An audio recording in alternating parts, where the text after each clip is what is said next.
Don't work yourself out of the spirit. Don't work yourself out of the spirit. Shalom, shalom. First and foremost, I want to give all praise, honor, and glory to Yahweh, Bahashem, Yahweh Shai, Bahashem, Rakha Kodash. Double honors to our apostles and elders of Great Millstone. Peace and blessing and many salutation to you elect Akim across the four winds of this earth, pushing this word in sincerity and in truth. And shalom to you believers that are out there that believe in the words of our testimony. All right, and you believers consist of you men. All right, and you few women that do believe as well. All right, and the children. All right, certain children that believe too. They're out there as well. I'm the brother Sha'ar from the Great Millstone Dallas camp, coming at you all with another lesson through the Spirit. Lord's willing, it's edifying. And as I had stated when I first started this lesson, don't work yourself out of the Spirit. Now I'm going to bring this precept out, and it's going to elaborate on what I mean when I make that statement. Don't work yourself out of the Spirit. This is the book of Sirach, chapter 38, verse 24. And it reads, "The wisdom of a learned man cometh by opportunity of leisure, and he that hath little business shall become wise." Okay? Now, when you go into the scripture right here, it's going into wisdom. All right, and wisdom comes by way of, it starts with the fear of the Lord.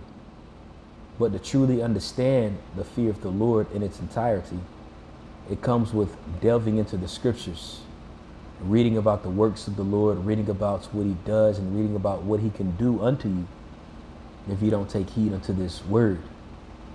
And that will move you to perform good works, to perform the first works. And taking hold of this idea takes wisdom to truly grasp it. But if you're fully set on other particular matters, all right, and we've all felt victim to this before, whether it comes by way of job opportunity, all right, whether it comes by way of other things that you're trying to get done and accomplish, and it can come to the point where you can be so engulfed in these other matters, you're diving in the world and won't even realize it. The scriptures in James 4, matter of fact, I'm going to bring the scripture right here before I continue this to Sirach. And it's in the book of James, the 4th chapter.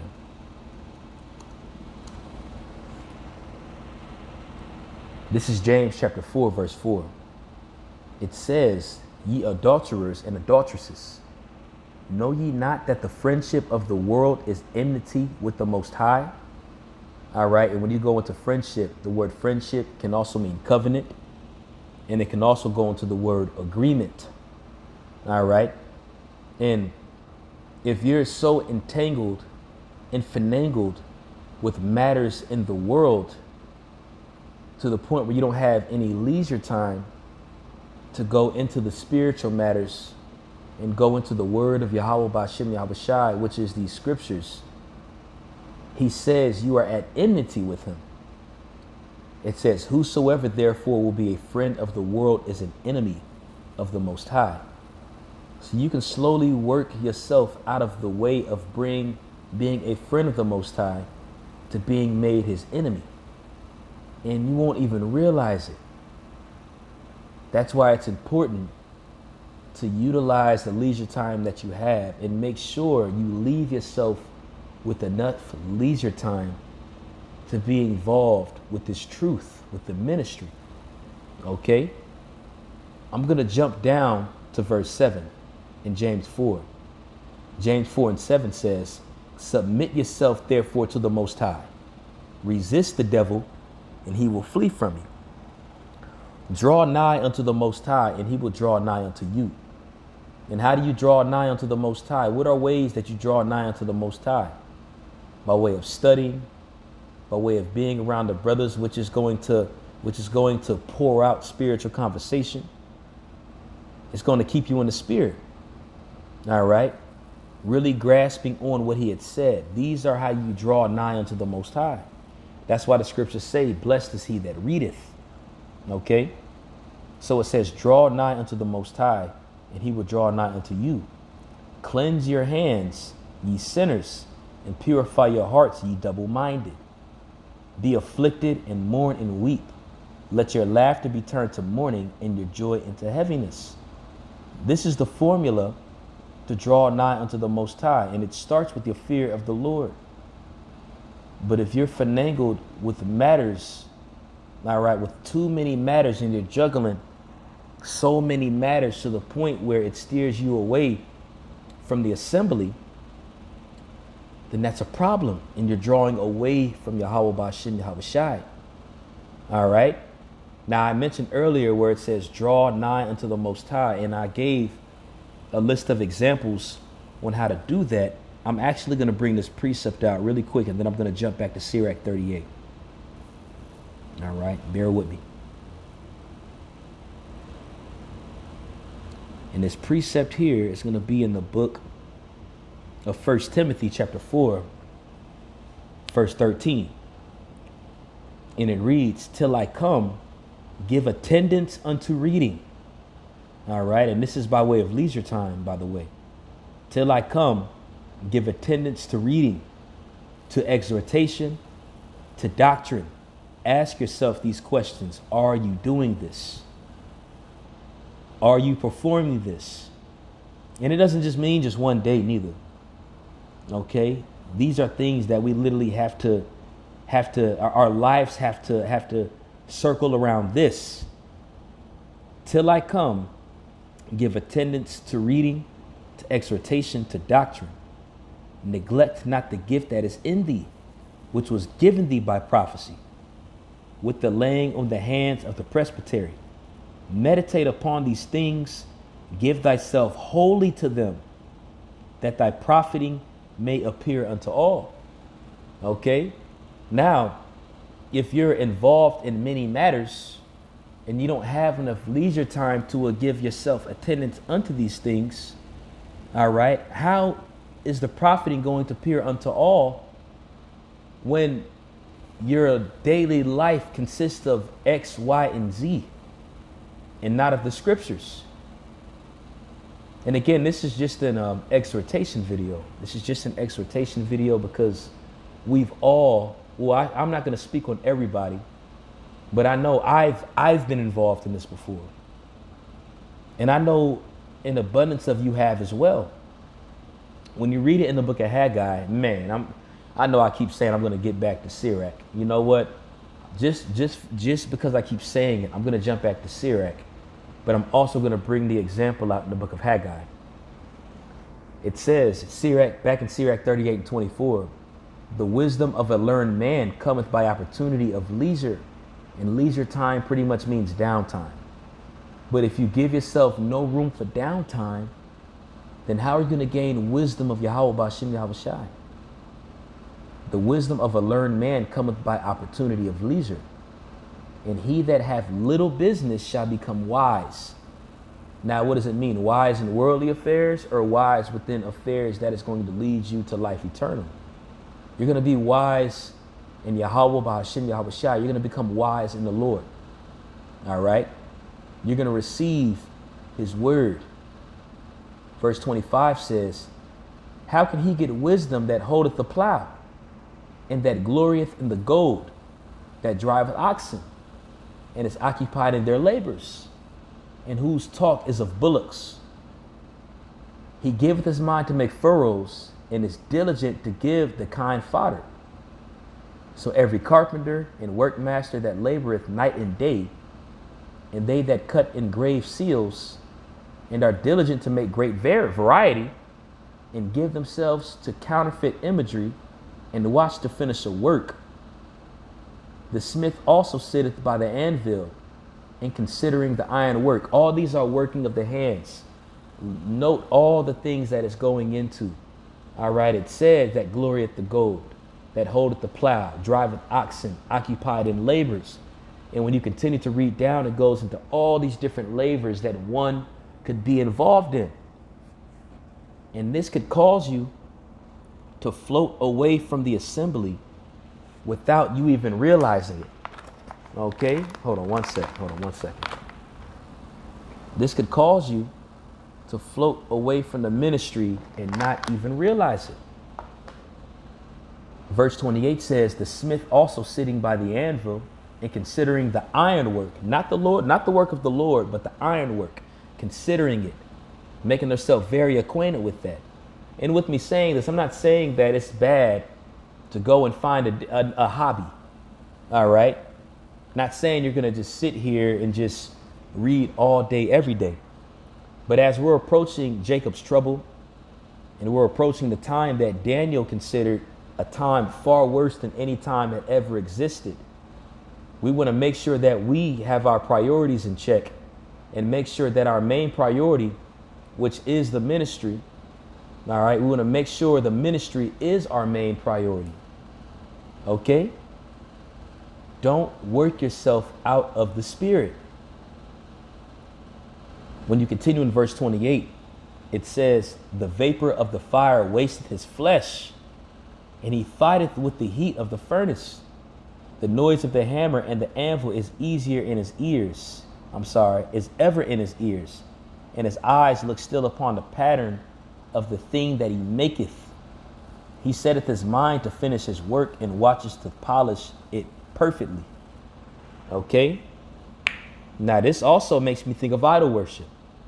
An idol can be anything that you hold over the Most High, that an idol is something that you really dedicate time to. It doesn't only mean a golden calf. It doesn't only mean a cross. It doesn't only mean a Kaaba stone. An idol can be anything that you set your heart to before the Lord. Okay? And when you continue to read in Sirach 38, it just goes into a plethora of things that one can be involved in, when they really could be like, leave certain things out for leisure so they could become wise in the Lord. Okay? And let's see here. I'm going to jump down to verse 34. It says, but they will maintain the state of the world, and all their desire is in the work of their craft. And you want to make sure that this scripture does not apply to you. All right? Because it says, he that had time for leisure maketh himself wise. Okay? And earlier in 34, it says, but they that maintain the state of the world and all their desire is in the work of their craft. Like I read in James 4. All right? It says, be not a friend of the world. All right? Be not involved in many of these matters, because it will take you away from desiring wisdom. It will take you away from acquiring wisdom. Okay? And when wisdom leaves you, that's it. You a lonely man. And I guarantee not one of us wants wisdom to flee from us. Okay? Now, just because I mentioned it earlier, I said I was going to go into the book of Haggai, the first chapter. And I'm going to read it real quick. Okay? This is the book of Haggai, chapter 1, verse 3. And it says, then came the word of the Lord by Haggai the prophet, saying, is it time for you, O ye, to dwell in your sealed houses, and this house lie waste? Now therefore, thus saith the Lord of hosts, consider your ways. Ye sow so much and bring in little. The thing about it is, if you can constantly labor and work, remember, we still under the curses to a degree. You still have a bag full of holes. All right. Your basket is still cursed in the field. Now, obviously, we got Yahweh Shai on our side right now, but we're not sovereign yet. You're still working yourself to death to receive ends meet, to just get by. So why not dedicate that extra time to Yahweh Ba'ashem, Yahweh Shai, where he promises you that and so much more if you just perform X, Y, and Z. But if you're so engulfed in matters in the world, you're not even going to realize that or see X, Y, and Z in the scriptures to do and handle yourself. The fear of the Lord, trusting in the Most High, keeping the faith, because you're so busy on everything else and other matters. That's why it makes so much sense when the Apostle Paul wrote to the church in Philippi, Salakia, where it says, be careful for nothing, but in all things make thy requests known unto me. Being careful for nothing means not to worry about the uncontrollables, not to worry about the things that you can't do. Don't do too much. Okay? Verse 6 says, ye have sown so much and bring in little. Ye eat, but ye have not enough. A lot of Jake juggles between jobs and gigs and other matters because they're trying to eat. And we understand it in the flesh, but it says ye have not enough. Ye drink, but ye are not filled with drink. Ye clothe you, but there is none warm. And he that earneth wages to put into a bag with holes. Thus saith the Lord of hosts, consider your ways. Now, when you read this here in the interesting part here in the book of Haggai, he was actually talking about Israelites that were in the spirit. Okay? When you go into Haggai the prophet and Zechariah the prophet, these were prophets that prophesied around the time of the building of the second temple. All right? And when you go into the history on this, the history is so beautiful because you have Zerubbabel, which was our leader. All right? He had got the green light. All right? He had got the green light to come back into Jerusalem and build those desolate wastes that was destroyed around the time of Nebuchadnezzar. Okay? And when you go into this account, when he got the green light to come back, you only had roughly 48,000 to 50,000 Israelites that decided to come out of Babylon to come back to Jerusalem and build. And you had millions of Israelites that decided to stay in Babylon because that's where their living was. They had businesses. They were kind of getting things moving again. And they didn't want to leave. They didn't want to tend to the building of the temple. Okay? So even when those Israelites came to Jerusalem and they built, they only built a few things before they got lazy again and started tending back to their own houses, tending back to their own physical projects, tending back to their own families, their own households. They only literally came back and built the altar, bro, in the base of the temple. And then for years on top of years, it took years to finally get back to doing it. Mind you, you had heathen that were hindering us building. All right, there was things that was happening that was causing Jake to be discouraged. Okay, and then there were famines that was hitting, plagues that was happening to Jake, and they didn't know why. And the reason why they were so afflicted, all right, and catching so much hell, because the Lord put that plague on them because they didn't use the opportunity of leisure time to tend back to the temple. So it took Haggai the prophet to say, look, get your ass up, snap your fingers, get back to building the temple. And that was Haggai's purpose when you read in Haggai the first chapter. Zerubbabel got lazy. Joshua the high priest got lazy. And these are men of the Lord. They got lazy. All those righteous that came to build and were excited to build, they got lazy. They started going back to personal matters and not going to the matters what mattered the most. They got back into worldly affairs and not back into what matters the most. So as Haggai told them, the Spirit's telling me to put this out here. Consider your ways and don't work yourself out of the Spirit. Okay? This is the book of Luke chapter 14, verse 16. Then said he unto him, a certain man made a great supper and bade many, and sent his servant at supper time to say to them that were bidden, come, for all things are now ready. Are not all things ready right now? Look at the signs in heaven. Look at the signs in the earth. Look at what Yahweh Bashem Yahweh Shai is doing right now. Mighty works. The things are now ready. And they all with one consent began to make excuse. The first said unto him, I have bought a piece of ground, and I must needs go to see it. I pray thee have me excused. And another said, I have bought 5 yoke of oxen, and I have to go to prove them. I pray thee have me excused. You see how humble they sound? Look, Lord, I pray you have me excused just for this 1 minute. I just got to go handle this real quick. Please have me excused. You see how humble that sounds?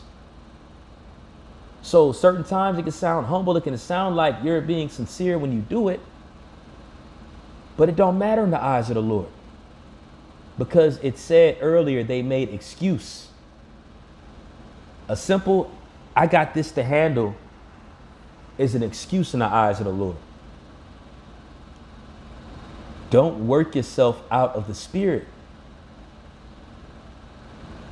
And another said, I have married a wife, and therefore I cannot come. So that servant came and showed his Lord these things.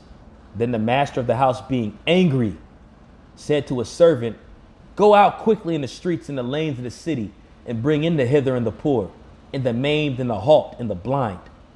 And the servant said, Lord, it is done as thou hast commanded, and yet there is room.